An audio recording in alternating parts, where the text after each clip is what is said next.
할렐루야. 오늘 또 이렇게 금요 기도회 자리에 오신 여러분 모두를 축복합니다. 축복합니다. 말씀을 들을 때에 아멘으로 듣고 또 마음에 새기시기를 주의 이름으로 축복합니다. 이삭의 탄생은 아브라함 가정의 큰 위로요, 정말 웃음이었습니다. 사라가 이르되 하나님이 나를 웃게 하시니. 여러분, 사라가 이삭이 태어날 때 얼마나 행복했겠습니까? 이 사라의 웃음 속에는 그동안 자녀를 기다리면서 당했던 마음의 상처가 깨끗하게 씻겨져 나가는 웃음이었어요. 그리고 이삭이 태어나기 전에 이스마엘이 태어나서 사라의 속이 말이 아닌 거예요. 자신의 여종 하갈을 통하여 자기의 남편이 아들을 얻는 그 모습이, 물론 자기가 그렇게 하라고 했지만은 그게 같은 여자의 입장에서 또 사라의 입장에서 억장이 무너지는 고통이에요. 그런 가운데 하나님이 아브라함을 통하여 사라를 통하여 아들을 주셨고, 그렇게 이삭이 태어난 것입니다. 이삭은 여러분 아주 늦둥이죠. 늦둥이도 보통 늦둥이 아니에요. 우리 민선이 늦둥이인데 민선이는 아무것도 아니에요.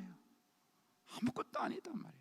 민선이가 17살 저리 됐는데 엄마 나이가 아직 60도 안 됐는데 늦둥이 아니지.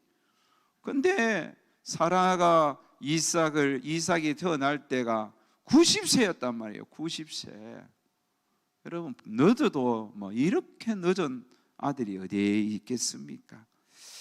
그렇게 늦둥이로 태어난 이삭의 인생은 돌이켜보면 창세기에 나오는 족장들, 아브람과 이삭과 야곱과 요셉, 이 4명의 족장들이 나오지만 그 족장들 속에서도 가장 평안한, 그리고 또 특별한 특징이 없이 그냥 무난한 생을 살아갔던 자가 이삭입니다.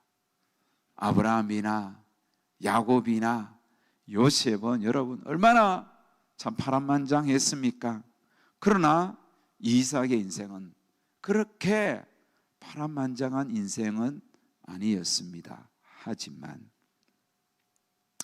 이삭의 삶을 좀 더 우리가 자세하게 들여다보면 그 역시 아버지와는 또 다른 아픔, 또 아들 야곱이나 손자 요셉과는 또 다른 고생을 했던, 참으로 그의 인생 가운데 뭐랄까요, 심적인 고통을 많이 겪었던 인생이었음을 우리가 발견합니다. 자, 이삭이 경험했던 심적인 고통은 몇 가지로 나눌 수 있는데, 첫 번째, 가정 형편입니다. 자기가 태어나서 보니까 배다는 형님이 있습니다. 그것도 13살이나 많은 형입니다. 근데 형이 나긋나긋한 형이 아니에요. 이 형이 못됐단 말이에요. 그러니까 자기보다 13살이나 어린, 물론 배다른 동생이지만은 그래도 이스마엘은 철이 들 만큼 들었는데 그 어린 애를 그렇게 괴롭혔단 말입니다. 놀리고 괴롭히고. 어릴 때 여러분, 힘센 형의 존재는 두려움 그 자체입니다. 저는 저보다 3살 위의 형이 얼마나 무서웠는지 몰라요. 형이 두려움 존재예요. 성질은 개떡 같아서 한 번씩 화를 내면 혀 깨물고 나를 때리고 하니까, 나는 그 어린 시절에 그런 형의 강한 모습, 제가 또 착하잖아요. 그러니까 그게 마음에 큰 아픔으로, 내 마음의 상처로 자리 잡았더라고. 나중에 성인이 되었어도 여전히 내 속에 형에 대한 그 두려움이 자리하고 있는 것을 나는 발견했습니다. 이삭은 여러분 이스마엘에게 그렇게 맞았어요. 맞고 막 윽박지르고 뭐 성경에 다 기록되지 않았지만은 이삭은 여러분 그 형의 두려움, 형의 존재가 그 마음에 큰 상처와 아픔이었어요. 두려움이었어요. 그래서 딴 사람은 눈치 안 보이는데 형하고 그 형의 엄마 하갈의 눈치는 볼 수밖에 없는 거예요. 응? 얼마나 여러분 하갈이 또 이스마엘이 이삭을 괴롭혔습니까? 그런데 이삭 옆에는 아버지도 큰 위로가 안 돼요. 아버지 입장에서는 이스마엘이 자기 아들이잖아. 또 하갈도 어쩌면 자기 아들을 낳아준 부인이잖아. 부인.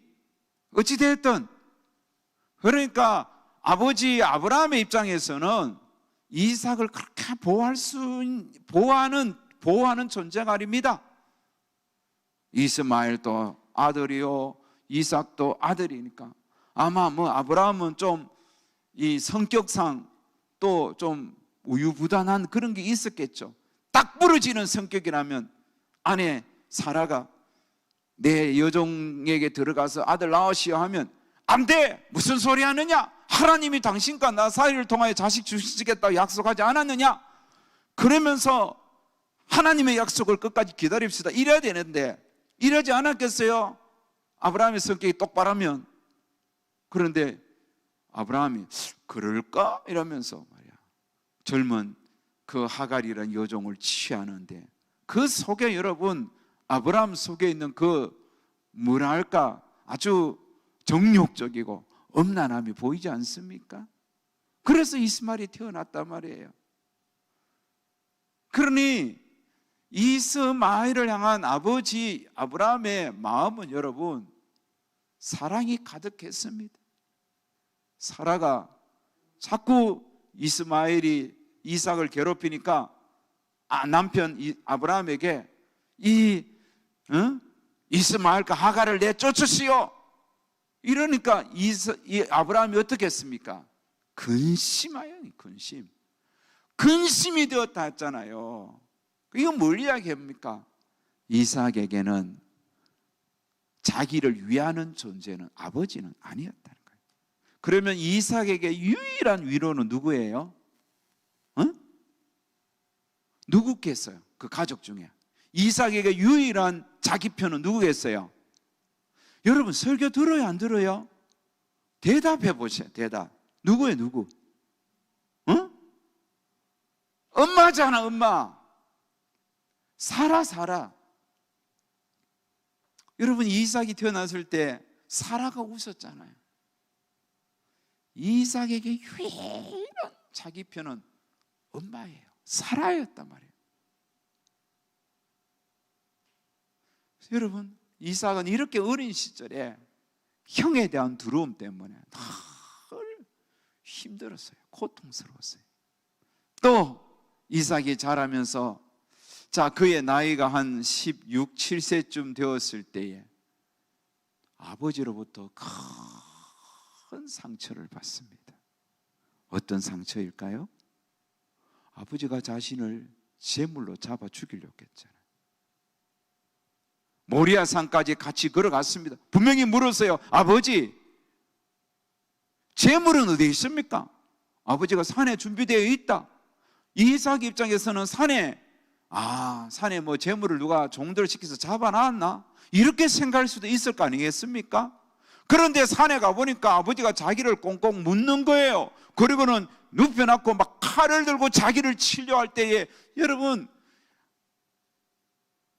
히브리서 기자는 결과론적으로 이삭을 그렇게 믿음으로 그것을 제물이 된 것을 그렇게 평가하겠지만 그 당사자였던 이삭은 아버지가 자신을 죽이려고 칼을 들고 내리치려고 할 때에 아버지 날 때려 죽으십시오, 그런 마음이겠어요? 순간적으로 얼마나 공포스럽겠어요. 큰 충격이에요.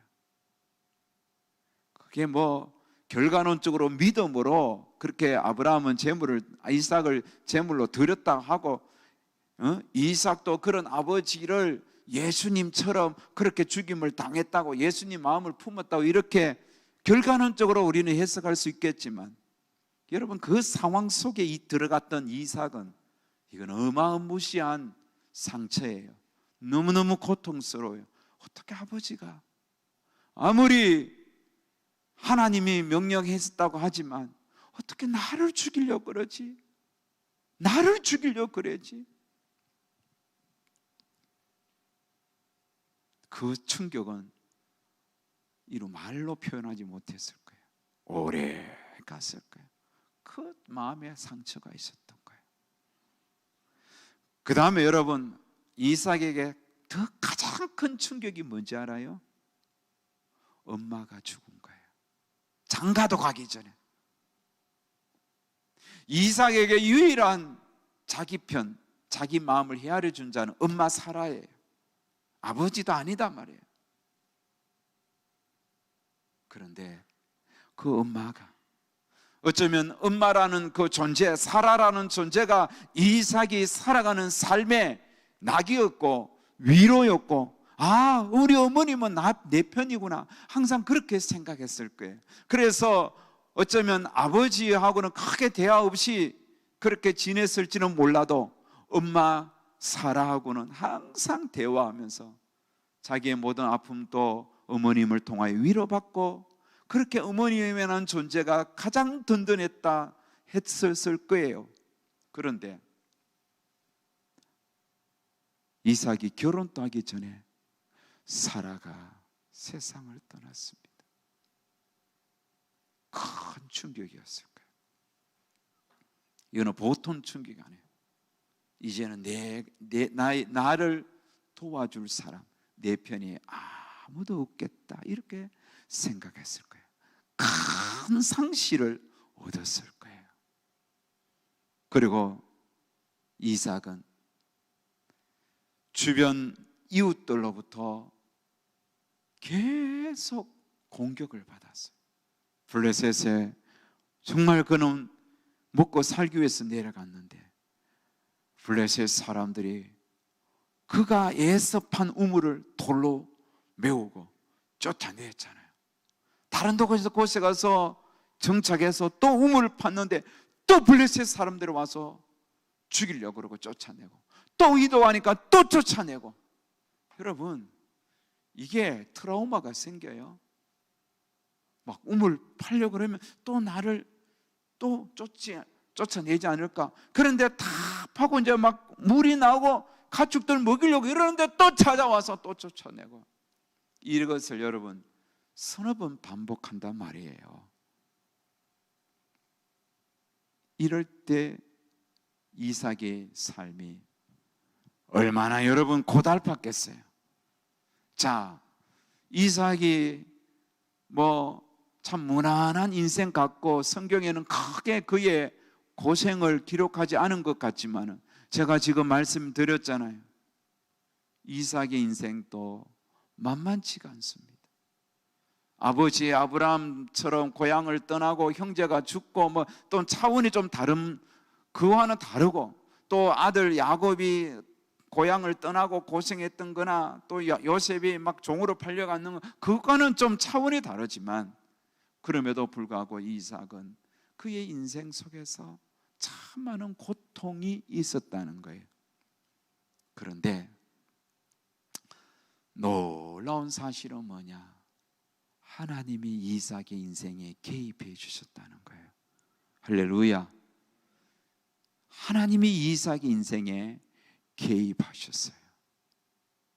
그리고 그렇게 힘들고 고통스러운 순간마다 하나님이 이삭에게 위로자가 되어 주셨습니다. 하나님이 이삭을 위로해 주셨습니다. 여러분, 형이 자기를 때리고 괴롭히고 하갈이 괴롭힐 때, 그래서 형에 대한 두려움이 막 항상 형에 대한 두려움으로 떨고 있을 때 하나님께서 어떻게 개입하시죠? 하나님이 아브라함에게 찾아와서 아브라함을 통하여 하갈과 이스마엘을 내쫓아라. 하나님이 찾아와 주셔서 그 가정에 이삭에게 큰 두려움을 주었던 이스마엘 그리고 하갈을 그 가정에서 분리시켰습니다. 더 이상 이스마엘을 보지 않아도 되는 거예요. 그때 이삭이 정말 위로를 받았습니다. 형 가면 안 돼. 그렇게 괴로워했겠어요? 아니에요. 형이 자기 앞에서 사라지자 이삭은 그제야 마음에 안도를 느꼈었던 거예요. 그렇게 하나님이 찾아오셔서 위로해 주셨던 겁니다. 뿐만 아니죠, 여러분.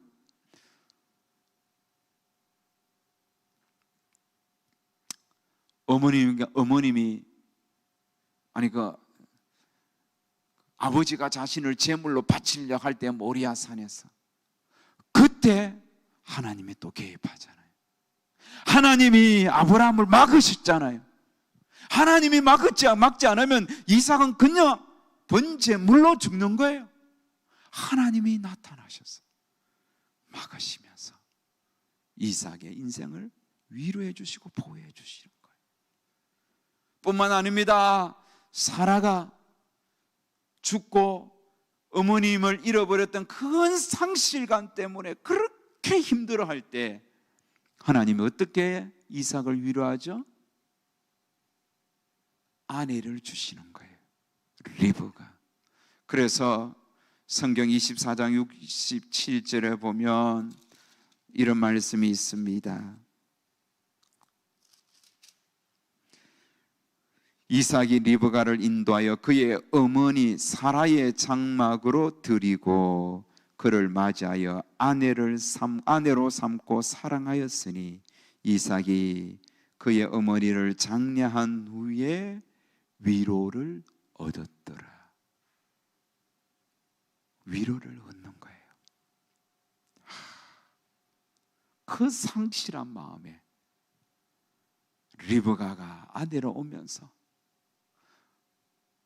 어머님에게 기대하면서 지금까지 살아왔는데 그 어머님이라는 큰 존재가 사라지자 아내 리브가가 마치 어머니와 같은 모습으로 자기를 위로해 주는 거예요. 자기 편이 되어 주는 거예요. 리브가를 통하여 하나님이 이삭을 위로해 주시는 거예요. 뿐만 아닙니다. 블레셋인들이 끊임없이 그를 쫓아낼 때에 결론이 무엇입니까? 블레셋 사람 또 친구 아우삭과 또 그 군대 장관 비골이 찾아와서 하나님이 너와 함께 하심을 우리가 똑똑히 보았다면서 평화 조약을 맺으면서 더 이상 블레셋 사람들이 이삭을 괴롭히지 않았습니다. 하나님께서 그렇게 나타나 주셔서 위로해 주셨다는 겁니다. 자, 이제 말씀을 맺겠습니다. 잘 들으세요. 하나님의 말씀, 오늘 말씀을 결론을 내겠습니다. 여러분, 저와 여러분의 인생도 평안한 인생이 아닙니다. 살아오면서 여러 가지 마음의 아픔도 경험합니다. 사람마다 다른 거예요. 심지어 이 코로나 이 자체도 우리에게 아픔을 주기도 하지요. 그렇지만 우리가 살아오면서 이런저런 상실감도 갖고 상처도 받고 또 이런저런 일들로 인하여 하늘이 무너지는 것 같고 땅이 꺼지는 것 같고 배신도 당하고 물질적인 고통도 당하고 육신적인 아픔도 당하고 이로 말할 수 없는, 다 표현할 수 없는 참 많은 아픔과 상처가 이 땅을 통하여, 우리의 삶을 통하여 끊임없이 나를 괴롭히지만, 여러분, 우리는 이 땅에 태어나고 지금까지 살아오면서 하나님이 우리와 함께 해주십니다. 하나님이 우리의 인생을 웃게 하시는 인생이 되도록 하나님이 간섭하십니다.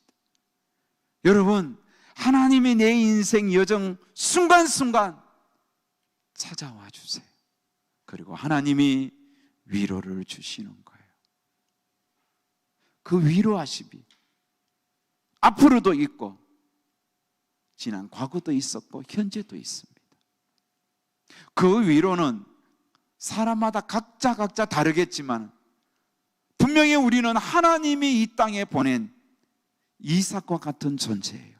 하나님의 뜻에 따라서 이 땅에 왔고 하나님의 뜻 안에서 우리는 이 땅에서 살아가는 존재입니다. 그러기에 하나님께서 우리의 인생을 외면하지 않으시고 순간순간 찾아와 주셔서 우리의 상한 마음을 싸매어 주시고 위로해 주시고 다시 이 험한 세상을 힘있게 살아갈 수 있도록 용기 주시고 인도해 주시는 거예요. 그 이삭의 하나님을 여러분 믿으시기를 주의 이름으로 축원합니다. 이삭의 하나님이 나의 하나님이 되는 거예요. 오늘 이 금요 기도에 오신 여러분, 이 금요 기도회가 여러분의 인생을 또 다른 모습으로 위로하시는 하나님의 음성을 듣고 하나님을 만나는 복된 축복의 자리, 은혜의 자리로 여러분 인생의 자리매김하기를 주의 이름으로 축복합니다.